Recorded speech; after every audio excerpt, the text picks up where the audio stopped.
पुरस्कार टीटी साहब बार बार प्रणाम करते हैं। जब भोला दानी बनौले रही अब जानी वाल्मीकियों जी ने लगले लो कुछ रोता लो लड़का के हिचकी चढ़ गई बट सीता मैया रोतर वाल्मीकि जी चुप कराओ तर चुप हो जा लो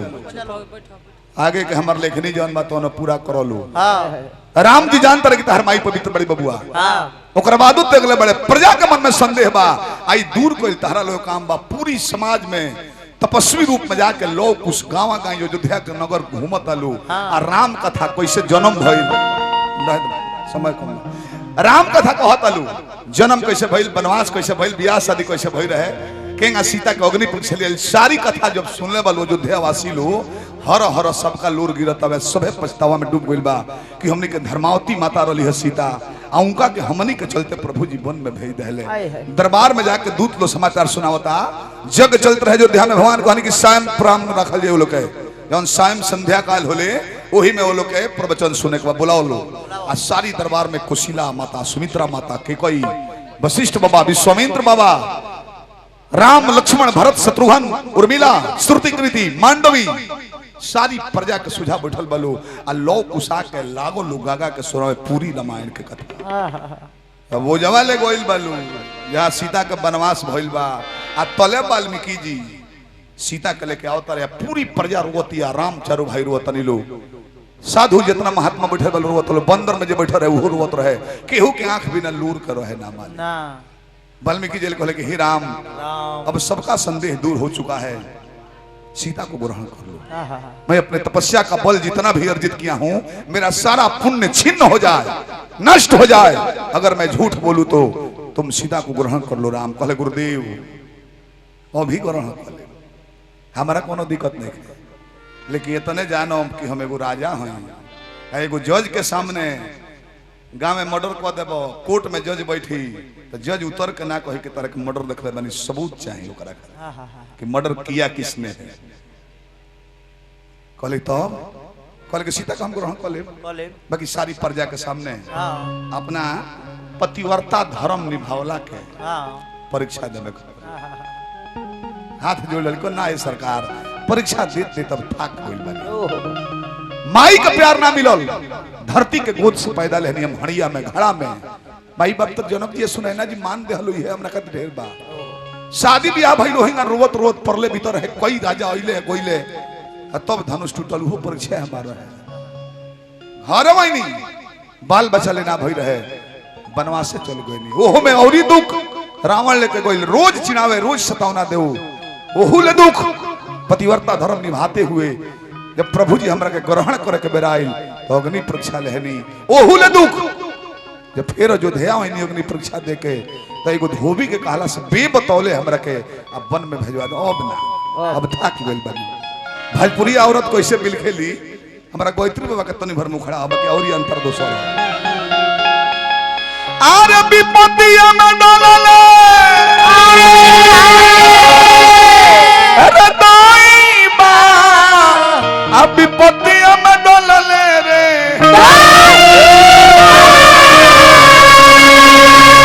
है बला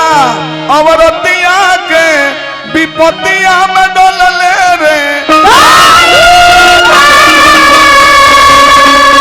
हाँ जो कहली हे प्रभु मांगतनी है अरे भिक्षा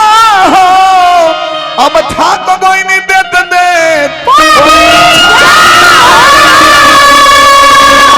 अब फाटो माई धरतिया विपत्तिया में डोलले रे कहले हे प्रभु जी हमारा अंतिम विदाई स्वीकार करिए अंतिम इच्छा ही है बा कहतनी जोरी दोनों हाथ हो दोनों बबुवन का रख लीना काहे कि जिंदगी में आइल बा अफतिया विपत्तिया में डोलले रे सारी प्रजा देखतिया मालिक बीच दरबार में धरती फाट गईली आ धरती माता अपना रथ पर बैठल बहरी आइल बनी आके सीता से कहली हे बेटी ए दुनिया में जीवन भर औरत के अपमान होला अब तरह जा रहे लायक बाना तो धीरे धीरे धरती फाट गईली सीता जाके गोदिया में भइल सब कर अरे मोतिया विपतिया में डोलले रे सारी प्रजा देखतिया धरती माँ गोद में बैठौली आ फिर रथ भीतर चल गए लोक में धरती फिर ज्यों के त्यों जुट गई बड़ी भगवान राम बाण निकाले नहीं हमारे सामने धरती की औकात की हमारी धर्मपत्नी सीता को लेकर चली जाए एक ही बाण में सारे ब्रह्मांड को उथल पुथल कर दूंगा जब मेरी सीता नहीं तो यहाँ पर कोई नहीं रहेगा तो कोमल के फूल पर विराजमान ब्रह्मा जी कहने की नहीं राम राम सारा लोग गोड़ लगा तो ब्रह्मा जी करे नहीं राम धर्म के संस्थापना के लिए आए थे तुम्हारा कार्यकाल पूरा हो चुका है कहले कि जाइए के समैया आ गईली सीता धरती में समा गईली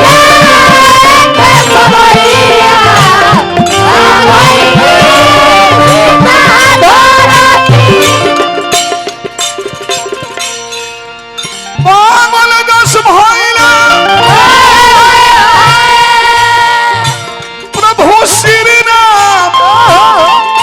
सारा धरती के काम आजू पद हम तमाम वर्मा जी को निकला राम है ना गोली रो रो जाए के समय तेज दिहला हमारो सजनवा नैनवा समीरवा गिरे भवन छोड़ी भेजी दिहल बानावा भवन छोड़ी भेजी दिहल बानावा तो नैनवा समीरवा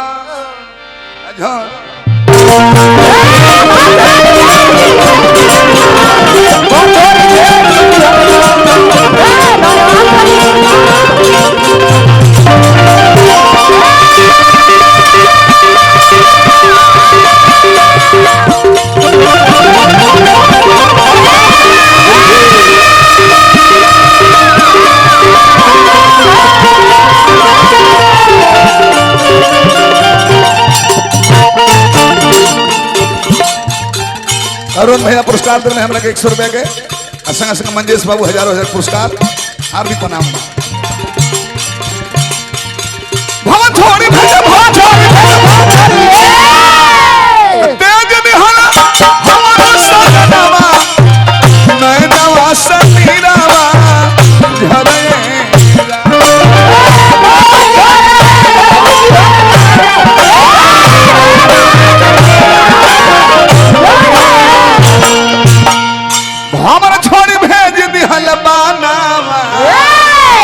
नैनवा समीरवा झरे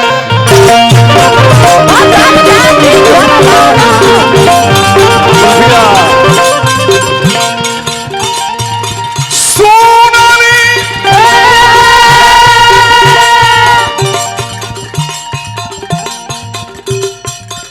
लवक बदनवा नैनवा समीरवा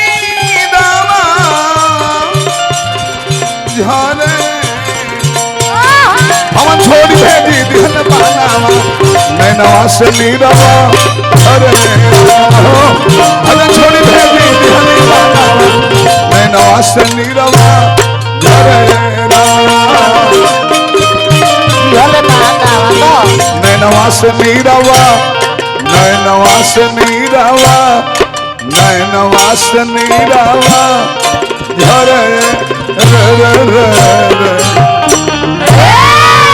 तले बाल में ना मिली तो दुख में सुख में करावल जाला कि कुछ भगवान के भजन हो जाए जैसन कर्म करबो अगला जो वैसन मिल जाए स्वर्गलोक क्या है स्वर्गलोक क्या है एसी रूम है जितना पुण्य किए हैं उतना दिन रह के फिर आपको जन्म लेना है लेकिन माई के स्वर्गलोक में स्थान मत मिले इनका वो जगह मिले जहां से 84 लाख जोनी में भ्रमण करे के व्यवस्था समाप्त हो जाओ जो ध्रुव के मिलल प्रहलाद के मिलल समरी के मिलल गिद्धराज जटायु के मिलल बैकुंठ में स्थान मिले आज ऊपर तक तो सतहवा ध्रुव जी लौकल आवागमन से मुक्ति मिल जाला उन्हें तो माई के बैकुंठ मिले यही शुभकामना के संग प्रसंग काहे गौनी हो काहे ऐसे कि बहुत लोग जानता कि अभियंता खाली बोर किए गावेले खाली फालतू गावेले ना, ये में सब माल बा। हॉर्लिक्स जो होबा तो हॉर्लिक्स होबा, अमूल स्प्रे जो होबा तो वो होबा, मुस्मोनी दवाई खोइबा तो वो होबा। तू कॉल जाई तो 1 मिनट ना रुको। मनोज भाई अच्छा गायक हमें, सभ्य गायक हमें, तो इनका संग ढेर उदंडता कोई ठीक ना रही ना कि लंगड़ कले हैं तो हमारा बहुत दुख लागल। बहुत बहुत सबसे बेसी बोले हैं कि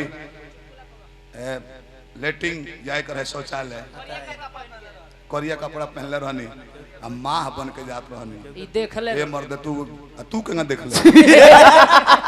हमरा जर्मनी वाला लेटिंग हमरा जाए पर आराम से बैठ जेबो में हवा चले लगी,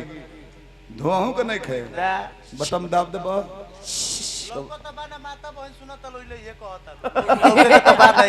कोनो बात नहीं करब। ई थोड़े मतलब है जगह गावे लोग सवेरे लेके ना उड़ में गावे ले ऐसे की तो देखत हन कौन गाना पसंद पड़ता कौन पर लोग घर जाता है तो देखत बड़े ना आदि बड़े बाकी सुंदर गायक हो। अच्छा ये बताओ कि हम करिया कपड़ा पहन के माह बन के जात रहनी, एगो भैंसा का दो पीछे लाग गइल, बहुत सुंदर बात। अब बताओ हम तू तो विकलांग के बनी जा, ओकरा चिन्हाई ना भैंसवा के कि आदमी हमें कि भैंस हमें। एक माने भैंसो सरवान हरे रहे हम तो लमड़ बढ़ले बन जा, अंदर लमड़ बनी जा। एक माने भैंसो आनहरे रहे, कम से कम ओकरा देखे जाए कि पूंछ आगे बाकी पीछे बगल लोग ना हमनी के पूछ आगे नु हद हो जाता भाई। कुछ हो लागो तर मंच पर कहे बढ़िया आदमी हो के निमन काम करता रहो, आंख ने के तो कुछ कहबो। बाकी देखी केहू बुरा मत मानी टीटी साहब, रवा सब गुड़गा बानी सोच बानी, रवा सब कोनो बात सोच समझ के कहो। आ सही कहता नहीं, आनहर लमण सरलाई ने उगिल देलक एक छोटी हम अपनों के कहता नहीं, आनहर लमण सरलाई ने एक छांटी उगिल दी है सब बात कि तार दिमाग खराब है। बात बर्दाश्त ना होला। हम अकेले नहीं कहत कि इनका दुख लगी, अपनों के कहता नहीं। कहले है कि आनहर माने बुझल नहीं, चलो चलो पकड़ ली ले छोड़ी लेना, छोड़ी लेना। ए भाई भाई एक बार हमरो पकड़ के देखो। बही है बही एक बार हमरो बाह में पकड़ देखी छोड़ा तोरा के देखो छोड़ा कोनो बात ना, पकड़िया को बाह चाहे गर्दन धरियो। हां अब विरह रस के गीत गौले बड़े बहुत पहले कलन मनोज भाई, बहुत पहले